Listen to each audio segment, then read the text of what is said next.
Del Evangelio según San Lucas, capítulo 9, versículos del 43 al 45.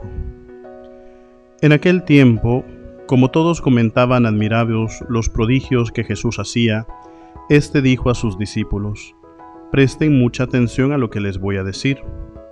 El Hijo del Hombre va a ser entregado en manos de los hombres». Pero ellos no entendieron estas palabras, pues un velo les ocultaba su sentido y se las volvía incomprensibles, y tenían miedo de preguntarle acerca de este asunto. Palabra del Señor. Queridos hermanos, el día de ayer nosotros escuchábamos en el Evangelio la pregunta que Jesús hacía a sus apóstoles sobre qué decía la gente que era Él. Y entonces veíamos las distintas respuestas y cómo los apóstoles estaban muy atentos a la habladuría de la gente y decían que Jesús pues era Juan el Bautista, que era Elías, Jeremías, Isaías o alguno de los profetas que había regresado. Y bueno, claro, esa era la imagen que tenía la gente, y por eso también veíamos que Herodes estaba como un poquito confundido de quién era Jesús. Ayer pues veíamos que Jesús va un poquito más allá y hace la pregunta un poquito más concreta a sus discípulos: ¿y ustedes quién dicen que soy yo?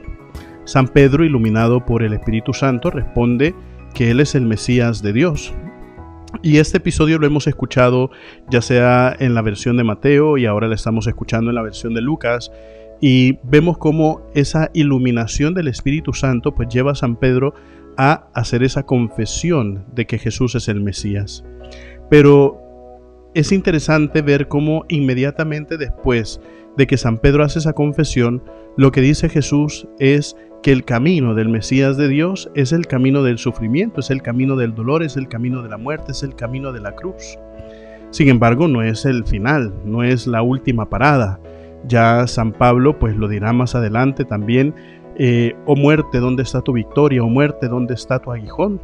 Porque Jesucristo pues subió a la cruz, murió, permaneció 3 días en los infiernos, resucitó, subió a los cielos y ahora está sentado a la diestra del Padre en su trono de gloria.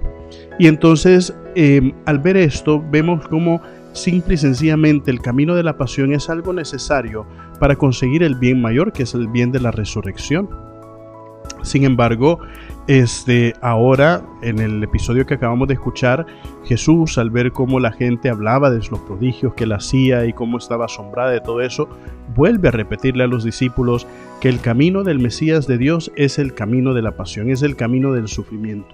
Sin embargo, ellos en ese momento no lo entendían. Dice la palabra que era como un velo que tenían frente a sus ojos. Y entonces, ¿cómo quitar ese velo?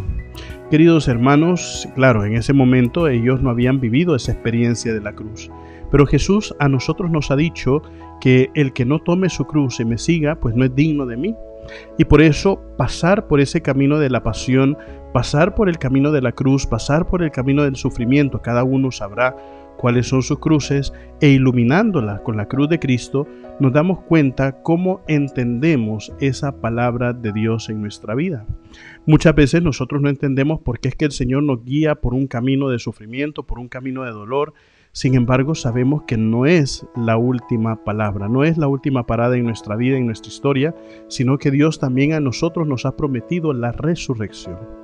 Y por eso, queridos hermanos, es importante siempre saber iluminar nuestra cruz con la cruz de Cristo.